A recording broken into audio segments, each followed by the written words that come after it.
तो कहानी की शुरुआत में हमें तबाह हुई दुनिया दिखाई जाती है। पूरी जमीन बंजर हो चुकी थी सिवाय ऑस्ट्रेलिया के एक इलाके के जिसका नाम था green place of different mothers. यहाँ की जमीन में पानी बचा था, खेती करके फल उगाए जाते थे और यहाँ बहुत सी औरतें भी रहती थीं। इसी इलाके में फ्यूरियोसा नाम की एक लड़की एक पके हुए फल को लेने के लिए जब आई तो उसे अपने इलाके के पास कुछ हलचल सुनाई दी। करीब जाकर देखा तो वहाँ बहुत से बाइकर्स थे, जिसमें से एक के बाइक का ऑयल पाइप फ्यूरियोसा काट देती है और जैसे ही दूसरी बाइक का पाइप काटने वाली होती है तो दूसरा बाइकर उसे देख लेता है। इससे पहले कि वो उसे पकड़ता, फ्यूरियोसा उसकी टांग में कोई नाइफ स्टैब करते हुए वहाँ से भाग गई। भागते हुए उसे जोर जोर से सीटी बजाना शुरू कर दी थी, जिससे उस इलाके के लोगों को वहाँ आने वाले खतरे के बारे में पता चल गया। इससे पहले कि वो भी बचकर आबादी वाले इलाके में पहुँच पाती, बाइकर एक रोप उसकी तरफ उड़ाते हुए उसे रोकने में कामयाब हो जाता है और ये लोग फ्यूरियोसा को उठाकर वहाँ से ले जाने लगते हैं। दूसरी तरफ फ्यूरियोसा की मोम और वहाँ के सारे वॉरियर्स अपने घोड़ों पर सवार फ्यूरियोसा को बचाने के लिए इन बाइकर्स का पीछा करने लगे थे। घोड़े पे सवार ही फ्यूरियोसा की मोम चलते बाइक के ऊपर से बाइकर का गला काट देती है, जिसके बाद उन्होंने उसका ये बाइक ले लिया। इससे पहले कि इसी बाइक के जरिए वो फ्यूरियोसा को बचाने के लिए निकल जाती, इलाके के लोग उसे कुछ बीज देते हैं और ये याद दिलाते हैं कि जो कुछ भी हो जाए दूसरे इलाके के लोगों को ग्रीन प्लेस का पता नहीं चलना चाहिए और जो लोग ग्रीन प्लेस देख चुके हैं उनमें से कोई जिंदा ना बच पाए। कि सुनते ही वो तेजी से आगे निकल जाती है और गन से हमला करते हुए एक बाइकर को मार डालती है। उसके आगे वाले दो बाइकर्स रुककर ये देखने की कोशिश करते हैं कि आखिर क्या हुआ, वो बाइकर क्यों गिरा। तो इन्हें अब दूर से आती फ्यूरियोसा की मोम दिखाई दे रही थी। डरकर इन्होंने अपनी बाइक्स दौड़ा दी, जबकि फ्यूरियोसा ने मौका पाते ही उस बाइक का ऑयल पाइप काट दिया था जिस पर उसे बांधा गया था। फ्यूरियोसा की मोम उस मरे हुए बाइकर की बाइक के स्पेयर पार्ट से अपना बाइक ठीक करती है और उस बाइक का सारा फ्यूल अपने बाइक में डालते हुए दोबारा बाइकर्स के पीछे लग जाती है। चलते चलते अब रात भी हो चुकी थी। बाइकर्स ने जिस बाइक पर फ्यूरियोसा को बांधा हुआ था उस बाइक का फ्यूल भी खत्म हो जाता है, क्योंकि फ्यूरियोसा ने उसका फ्यूल पाइप जो काट दिया था। ऐसी हालत में ये दोनों बाइकर्स आपस में ही लड़ पड़े और मौका पाते हुए फ्यूरियोसा अपने हाथ छुड़वाकर वहाँ से भाग निकली, पर घर पहुँचने में कामयाब नहीं हुई क्योंकि बाइकर्स उसे दोबारा पकड़ चुके थे, जिसे लेकर वो दोबारा अपने इलाके की तरफ निकल जाते हैं। सुबह होने पर हम देखते हैं कि फ्यूरियोसा की मोम बाइकर्स के कैंप तक भी पहुंच गई हैं, जहां उन्हें ग्रीन प्लेस में आए हुए बाइकर्स और फ्यूरियोसा भी नजर आ गई। वो एक बाइकर को शूट करके मार देती है, लेकिन दूसरा बाइकर फ्यूरियोसा को लेकर सही सलामत अपने कैंप में पहुंच जाता है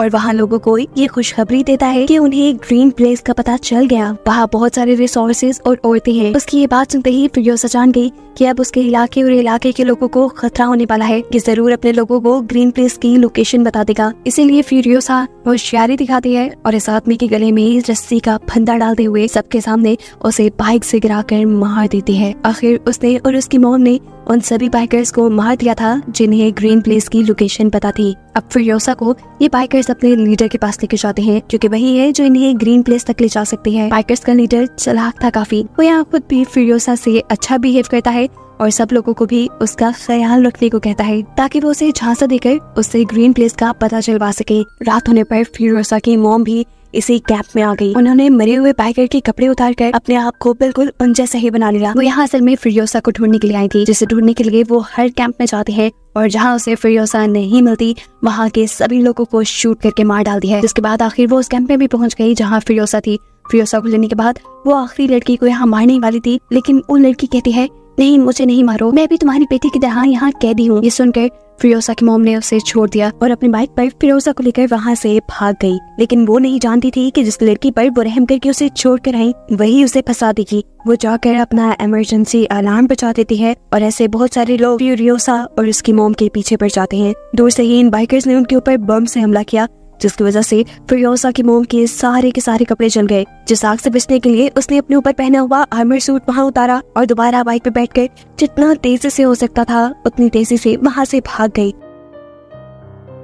बहुत दूर निकलने के बावजूद भी बाइकर बिल्कुल उनके पीछे थे। फ्यूरियोसा की मोम अब ये बात जान गई कि वो इनसे नहीं बच पाएंगी, इसलिए वो बाइक से उतरकर फ्यूरियोसा को बाइक दे देती है और उसे अकेले घर जाने को कहती हैं। साथ ही उन्होंने फ्यूरियोसा को एक पीच सीट भी दिया और कहा कि वापस जाकर इसे जरूर रुका देना, और खुद वो बाइकर्स को शूट करने के लिए यहाँ रुक गई। लेकिन कितने भी लोगों का अकेले मुकाबला करती वो, जल्द ही उसे सारे बाइकर्स घेर लेते हैं। फिरोसा भी इन्हीं लोगों के हाथ लग जाती है और आकर देखती है कि उसकी मोम को इन लोगों ने एक दरख्त से बांधा था, जिनको उसकी आंखों के सामने ही बेदर्दी से मार दिया जाता है। जिसके बाद बाइकर्स का लीडर उसे अपने जैसे कपड़े पहनाकर एक पिंजरे में बांध लेता है और उसे फोर्स करता है वो सब देखने के लिए जिसे वो अपनी एंटरटेनमेंट समझते थे। यहाँ उसने फिरोसा को अपनी बेटी का टेडी बियर भी दिया, जिसे फिरोसा ने गिरा दिया। उससे में बाइकर का लीडर उसे यहाँ से ले जाने को कह देता है।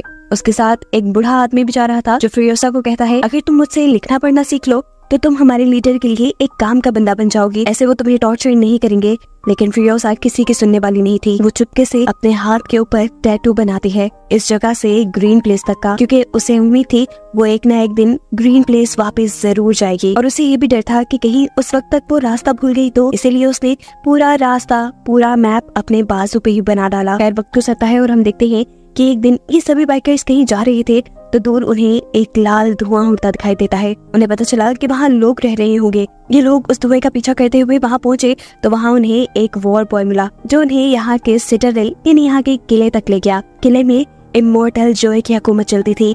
उसके पास पानी था, वो यहाँ खाना उगाता था और यही खाना वो अपने सोल्जर्स को दिया करता था। उसने अपने सोल्जर्स को ऐसा गाइड किया हुआ था कि वो उसके लिए मरने को भी तैयार थे। ये बाइकर्स जिनके पास रिसोर्सेज की कमी थी, वो इमोर्टल जॉय से कहते हैं कि अगर तुमने हमारे साथ कोऑपरेट ना किया और हमें चीजें ना दी तो हम तुम्हारे साथ जंग कर लेंगे। लीडर की ये बात सुनकर उसका मजाक उड़ाने वाले अंदाज में इमोर्टल जॉय अपने एक वॉर बॉय को मरने को कहता है और बाइकर्स के लीडर को ये प्रूव कर देता है कि तुम लोग चाहे जितने भी ताकतवर हो, मेरी फौज के आगे कुछ भी नहीं, ये सब मेरे लिए मर मिटने को तैयार हैं। उसकी बात अभी पूरी ही हुई थी कि तभी यहाँ उसके लोगों ने इन सभी बाइकर्स के बाइक को लटकी हुई चैन से उठा लिया। बाइकर्स के पास और कोई रास्ता नहीं बचा सिवाय अपने आप को बचाने के लिए यहाँ से भागने के। वो जब यहाँ से भाग रहे थे तो बाइकर्स का लीडर देखता है कि फिरोसा अपने जेल से गिरकर वहाँ एक खड्डे में फंस गई है।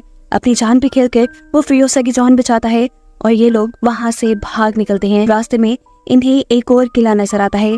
इस किले का नाम था गैस टाउन। यहाँ पर ऑयल को रिफाइन किया जाता था, जिसके जरिए ही इमोर्टल जॉय के वेपन्स और व्हीकल्स चलते थे। बाइकर्स का लीडर इस किले के ऊपर कब्जा करने का प्लान करता है ताकि यहाँ के ऑयल की वजह से वो इमोर्टल जॉय को ब्लैकमेल कर सके। लेकिन मसला ये था कि यहाँ की भी सिक्योरिटी काफी सख्त, जिसे चकमा देने के लिए वो अपने काफी सारे लोगों को वॉर बॉयज में बदल देता है और गैस टाउन के गेट तक पहुँचता है। ये लोग उनके लिए गैस टाउन का जब गेट नहीं खोलते तो बाइकर्स का लीडर अपने भेस बदले हुए लोगों को मार देता है, उन लोगों को ये बावर कराने के लिए कि इन्होंने इमोर्टल जॉय के किले के ऊपर कब्जा कर लिया और उनके लोग अब उसके गुलाम हैं। ये देखते हुए गैस टाउन वालों ने भी उसके लिए ये दरवाजे खोल दिए। गैस टाउन पर कब्जा करने के बाद सबसे पहले बाइकर्स का लीडर यानी डिमेंटस इस टाउन के लीडर की फिंगर्स काट कर इमोर्टल जॉय को भेजता है, जो देखकर इमोर्टल जॉय जान गया कि अब आहिस्ता आहिस्ता डिमेंटस के हाथ पावर आ रही है। उसकी सारी की सारी पावर उस ऑयल की वजह से है जिसके ऊपर अब डिमेंटस ने कब्जा कर लिया है। इसीलिए वो डिमेंटस को मीटिंग का पैगाम भिजवाता है। डिमेंटस और चाहता ही क्या था,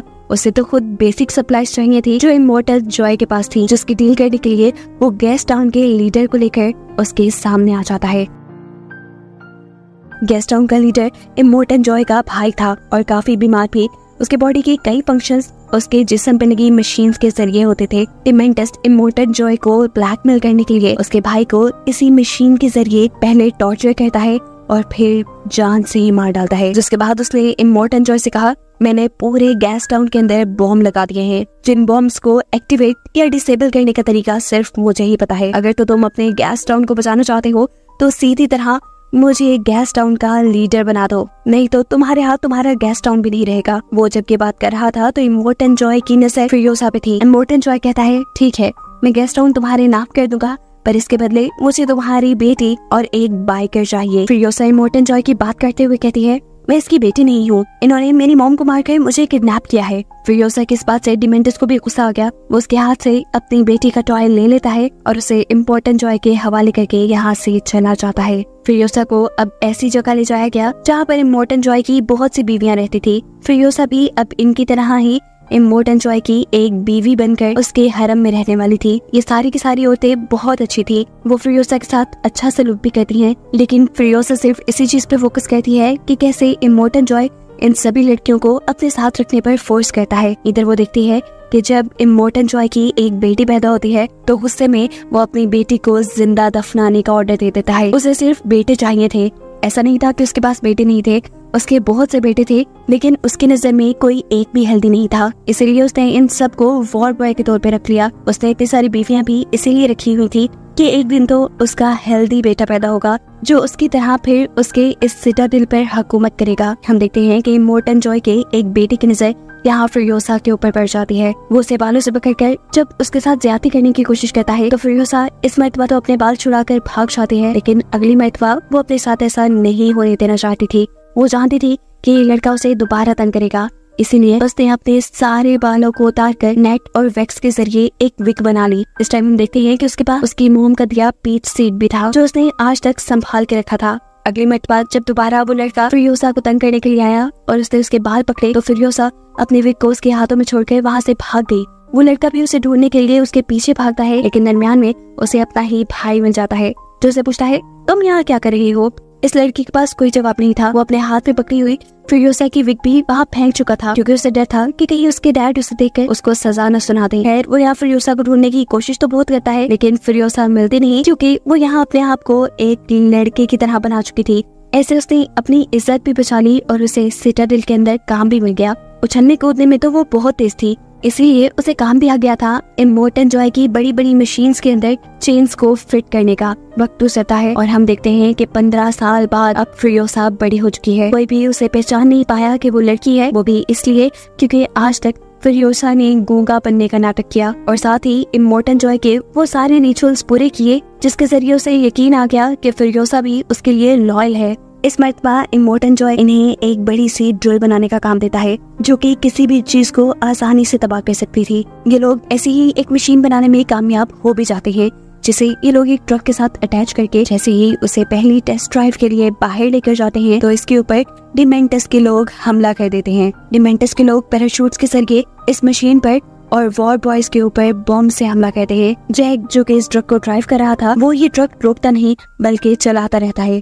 डिमेंटस के लोग इस ट्रक के ऊपर भी हमला कर देते हैं जिसकी वजह से इस ट्रक में एक मेजर फॉल्ट आ चुका था। इस वक्त फ्यूरियोसा बहादुरी दिखाती है और चलते ट्रक के नीचे जाकर उस फॉल्ट को ठीक करने की कोशिश करती है ताकि जैक इस ट्रक को तेजी से यहाँ से भगाकर ले जा सके, पर उसकी ये कोशिश नाकाम करने के लिए डिमेंटस का एक आदमी भी ट्रक के नीचे आ गया। वो ट्रक के नीचे एक बॉम्ब प्लेस कर रहा था। फ्यूरियोसा न सिर्फ उसे लड़ती है बल्कि उसे मारकर गिराते हुए वो उसका बॉम्ब भी अपने ट्रक से डालने पर कामयाब हो चुकी थी। इसके बाद वो ट्रक का फॉल्ट ठीक करते हुए ट्रक के अंदर भी आ गई। ट्रक के बाहर की तरफ डिमेंटस के बाइकर अभी भी वॉर बॉयज को मार रहे थे और जब वॉर बॉय डिमेंटस के छोटे से ट्रक पर हमला करता है तो इस ट्रक का एक्सीडेंट होकर वो ट्रक रिग ट्रक से टकरा गया जिसकी वजह से फ्यूरियोसा को झटका लगा और उसके सर पे लगी हैट उतर गई। उसके उड़ते हुए बाल देखकर जैक के सामने उसका राज खुल गया कि वो एक लड़की है। ये लोग अभी अपनी जंग के ऊपर ध्यान देते हैं और फ्यूरियोसा तीर से हमला करते हुए उड़ने वाले बाइकर्स को मारने में कामयाब हो जाती है। अपने दुश्मनों को खत्म करने के बाद उसने जैक को गन पॉइंट पे ले लिया क्योंकि वो जानती थी कि जैक अब उसके लिए मसला खड़ा कर देगा। लेकिन यहाँ जैक उसे कहता है, तुम एक अच्छी वॉरियर हो और मुझे इस चीज से फर्क नहीं पड़ता कि तुम्हारा जेंडर कौन सा है। हमें काम दिया गया है इस रिग को कंट्रोल करने का और मैं चाहता हूँ कि तुम एक टीम मेंबर की तरह इसमें मेरा साथ दो। फ्यूरियोसा मान जाती है और ये लोग इसी रिग ट्रक को लेकर गैस टाउन के अंदर पहुँचते हैं जहाँ काफी सालों बाद डिमेंटस फ्यूरियोसा को दिख रहा था, लेकिन अब वो काफी बड़ी हो चुकी थी इसलिए डिमेंटस ने उसे पहचाना नहीं। पता चलता है कि डिमेंटस के पास ऑयल की सप्लाईज खत्म हो गई हैं, जिसके बदले में वो दूसरी सप्लाईज इमोर्टन जॉय से लेता था। वो यहाँ जैक से कहता है कि मेरी किसी तरह इमोर्टन जॉय से मीटिंग करवा दो। जैक मान जाता है लेकिन वो बिना ऑयल इन्हें कोई सप्लाई देने को तैयार नहीं था, इसीलिए ये सारे बाइकर्स उनके ऊपर हमला कर देते हैं और सारा फूड चुराने लग जाते हैं, जिसे बचाने के लिए फ्यूरियोसा अपना ट्रक लेकर यहाँ से बाहर निकल जाती है और जैक उन लोगों को मारने लग जाता है जो उनके ट्रक के पास आने की कोशिश कर रहे थे। खैर ये लोग अब बचते बचाते वापिस अपने सिटाडेल में पहुंच जाते हैं और इमोर्टन जॉय को डिमेंटस से मिलने का पैगाम दे देते हैं। इस सारी लड़ाई में फ्यूरियोसा को एक तीर भी लग चुका था। जैक उस तीर को उसके कंधे से बाहर निकालता है और फिर उसे स्टिचेस लगाता है। बातों ही बातों में ये लोग बहुत करीब आ गए। जैक ने उससे पूछा कि तुम्हारे पेरेंट्स की कैसे डेथ हुई थी। फ्यूरियोसा ने बताया कि उसे ये बाइकर्स ही किडनैप करके यहाँ छोड़ गए थे। फ्यूरियोसा यहाँ पर उसे वो पीच सीड भी दिखाती है जो उसकी मोम ने उसे दिया था, जिसके बाद वो उसे अपना हाथ दिखाती है जहाँ पर ग्रीन प्लेस जाने तक का नक्शा बना था। उसे आज भी उम्मीद थी कि वो वहाँ जा सकेगी। जैक कहता है, मैं वादा करता हूँ मैं कोशिश करूंगा कि तुम्हें तुम्हारी जगह तक पहुँचा दूं। और फ्यूरियोसा कहती है, मैं चाहती हूँ कि तुम भी मेरे साथ आओ। यहाँ पर इन्हें इमोर्टल जॉय का मैसेज मिलता है कि वो डिमेंटस से मीटिंग के लिए जा रहा है और इन्हें भी अपनी पूरी फोर्स तैयार करके उसके पीछे जाना होगा। जैक इस मर्तबा उसे रिग में नहीं बिठाता बल्कि एक अलग ट्रक चलाने का काम देता है, क्योंकि उसका प्लान था कि वो सबको चकमा देते हुए इसी ट्रक के जरिए ग्रीन प्लेस तक पहुंच जाएंगे। ये लोग जैसे ही गेस्ट टाउन पहुंचते हैं तो एक ट्रक पहले ही गेस्ट टाउन के अंदर जाने में कामयाब हो जाता है, जबकि फ्यूरियोसा यहीं से अपना मुंह मोड़ लेती है। वो अब इंतजार कर रही थी कि जैक भी उसके साथ आएगा, लेकिन जैक भी उसके साथ आने के बदले हवा में एक ग्रीन स्मोक छोड़ा, जिसका मतलब था वो यहाँ जंग करने के लिए वॉर बॉयज को बुला रहा था। ये देखकर फ्यूरियोसा नाराज हो गई और अकेले ही वहाँ से निकल गई। इससे पहले कि वो ग्रीन प्लेस तक पहुँच जाती उसके पास मौका भी था, लेकिन वो नहीं गई। उसके दिल में जैक का ख्याल आया जो वहाँ अकेले जंग लड़ रहा था, इसीलिए वो जैक की मदद करने के लिए वापस गेस्ट टाउन में आ जाती है और अपनी स्नाइपर उठाकर यहाँ सबको शूट करना शुरू कर देती है। उसी की गोली डिमेंटस को भी छूकर गुजरी। जैक अपने रिग से गेस्ट टाउन का गेट तोड़ते हुए उसके अंदर चला जाता है और इसी रिग के ऊपर लगी हुई ड्रिल को चलाकर वो अब यहाँ का सारा स्ट्रक्चर तोड़ने लग चुका था। ऐसा करते हुए बाइकर्स भी उसे रोकने के लिए उस पर हमला करते हैं और इस सब में उसका रिग टूटकर वो खुद एक गड्ढे में गिर जाता है। ठीक टाइम पर फ्यूरियोसा यहाँ एंट्री करती है और एक बाइक से चेन लटकाते हुए उसे यहाँ से बचा निकालती है, जिसके बाद ये लोग एक दूसरे ट्रक में बैठकर यहाँ से बाहर निकल जाते हैं। अब इन लोगों का इरादा था कि ये लोग यहाँ से भागकर ग्रीन प्लेस निकल जाएंगे, लेकिन ये नहीं जानते थे कि डिमेंटस उनके पीछे पीछे था। डिमेंटस का ट्रक जैसे ही फ्यूरियोसा के ट्रक के साथ जुड़ता है तो फ्यूरियोसा उस ट्रक के ऊपर हमला करने के लिए अपनी गन बाहर निकालती है और इस सब में उसका हाथ दोनों ट्रक्स के दरमियान आ जाता है। ये वही हाथ है जिसके ऊपर उसने मैप बनाया हुआ था। ये लोग अब डिमेंटस के हाथ आ चुके थे। इन दोनों को डिमेंटस ने बंदी बना लिया था। एकदम से इन लोगों के इर्द गिर्द बाइक्स घूमना शुरू हो जाते हैं। जैक को ये लोग एक बाइक से बांधकर गोल दायरों में घुमाते हैं, जिसकी वजह से वो हर गुजरते सेकंड अपनी मौत के करीब जा रहा था, जबकि फ्यूरियोसा को तो उन्होंने जंजीरों से बांध दिया था। इन लोगों के इर्द गिर्द भी बाइक्स तेजी से घूम रहे थे और डिमेंटस ये सब देखकर एंटरटेन हो रहा था।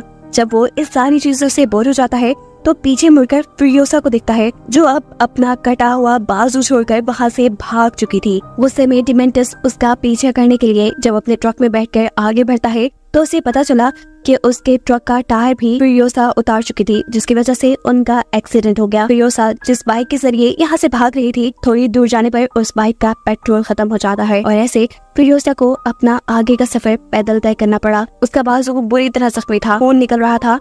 ऊपर से इस एरा में तपती धूप थी, जिस सब के चलते वो यहाँ बेहोश हो गई। उसकी खुशकिस्मती कि यहाँ पर उसे सिटाडेल के वॉर बॉय ने देख लिया, जो उसे वापस सिटाडेल ले आया। यहाँ पर उसका इलाज हुआ और जब उसे होश आया तो उसे पागलों की तरह इमोर्टल जॉय से मिलने की बात की। उसे जब इमोर्टल जॉय के पास ले जाया गया तो वो इमोर्टल जॉय को बताती है कि डिमेंटस जल्द ही उनके ऊपर वार करने के लिए आ रहा है। उसने गेस्ट टाउन को भी तबाह करने का प्लान किया है और अब वो सिटाडेल को हथियाना चाहता है। इस सब के लिए इमोर्टल जॉय प्लान करता है कि वो लोग उसके गेस्ट टाउन को तबाह करने से पहले ही वहाँ पर पहुँच जाएंगे। ये नहीं, इससे पहले कि डिमेंटस सिटाडेल पर हमला करे, ये लोग जाकर गेस्ट टाउन पे हमला करने वाले थे। ये लोग जैसे ही गेस्ट टाउन के करीब पहुँचते हैं तो डिमेंटस भी इन्हें देखकर जंग का ऐलान कर देता है। सिटाडेल और गेस्ट टाउन के दरमियान में इन दोनों पार्टीज के दरमियान जंग शुरू हो जाते हैं, जो हफ्तों चली। दोनों टीम्स के लोग एक दूसरे को बुरी तरह मारते रहे और इस सब के दौरान फ्यूरियोसा ने सिटाडेल में जाकर अपना एक मैकेनिकल आर्म बना लिया और फिर एक खराब कार लिए वो दोबारा जंग के स्पॉट पे निकल गई। वहाँ जाकर वो दिखती है कि इमोर्टल जॉय के बेटे अपने व्हीकल्स और वेपन्स ठीक कर रहे थे, जहाँ से वो अपनी कार ठीक करने के लिए भी एक टायर ले लेती है। आगे जाने पर वो दिखती है कि डिमेंटस और उसके बचे कुछ लोग यहाँ से बचकर अपनी जान बचाकर भाग रहे थे, जिनकी नजर भी अब फ्यूरियोसा की कार पर पड़ चुकी थी। इससे पहले कि ये लोग फ्यूरियोसा के ऊपर हमला करते, फ्यूरियोसा तेजी से कार चलाते हुए आती है और अपनी कार से इन सबको हिट करते हुए इस सैंग में ही धंसा देती है। उसने सबको तो मार दिया, लेकिन डिमेंटस उसे कहीं नजर नहीं आया। उसे दूर देखा तो एक बाइकर वहाँ से भाग रहा था। ये कोई और नहीं बल्कि डिमेंटस ही था, लेकिन डिमेंटस की मौत अब करीब थी क्योंकि उसका बाइक भी खराब हो चुका था और अब फ्यूरियोसा भी उसके पास आ चुकी थी। यहाँ फ्यूरियोसा उसे एक ही बार में मार सकती थी, लेकिन इतनी आसानी से नहीं। वो डिमेंटस को याद करवाना चाहती थी या फिर वो कौन है और वो डिमेंटस के पीछे ही क्यों पड़ी है। वो उसे टॉर्चर करती है इतना कि वो बेहोश हो गया। जिसके बाद उसे होश आया तो फ्यूरियोसा ने उसे बताया, मैं वही लड़की हूँ जिसको तुम 15 साल पहले किडनैप कर लाए थे और जिसकी आंखों के सामने तुमने उसकी माँ को मार डाला था। डिमेंटस को अभी भी सही तरह फिरियोसा की याद नहीं आई, तो फिरियोसा उसके साथ चेन से बंधा उसका टेडी बियर काट लेती है और अब वो पहचान जाता है कि आखिर फिरियोसा कौन है। वो उसे माफी मांगता है और कहता है अगर तुम मुझे माफ कर दो तो हम दोनों मिलकर यहाँ पूरी जगह पर हुकूमत कर सकते हैं, तुम बहुत बहादुर हो। उसकी ये बातें सुनकर फिरियोसा दोबारा उसका टेडी बियर जमीन पे गिरा देती है, जिसके बाद वो उसके सर पे गन पॉइंट कर चुकी थी। सब लोगों को लगा कि फिरियोसा ने उसे मार दिया, लेकिन ऐसा नहीं था। असल में फिरियोसा ने उसे जिंदा दफन कर दिया और उसके ऊपर लगा दिया अपना पीच ट्री, जिसका बीज उसे उसकी मॉम ने दिया था। जमीन ने डिमेंटस के न्यूट्रिएंट्स यानी पावर चूस के एक बहुत बड़ा सा ट्री बना दिया और उसके ऊपर एक पीच भी उगाया, जो सब डिमेंटस अपनी आंखों से देख रहा था। ये बस उसका आखिरी ही वक्त चल रहा था। इसके बाद शायद वो मर जाता। सीन कट होकर दूसरी तरफ हम फिरियोसा को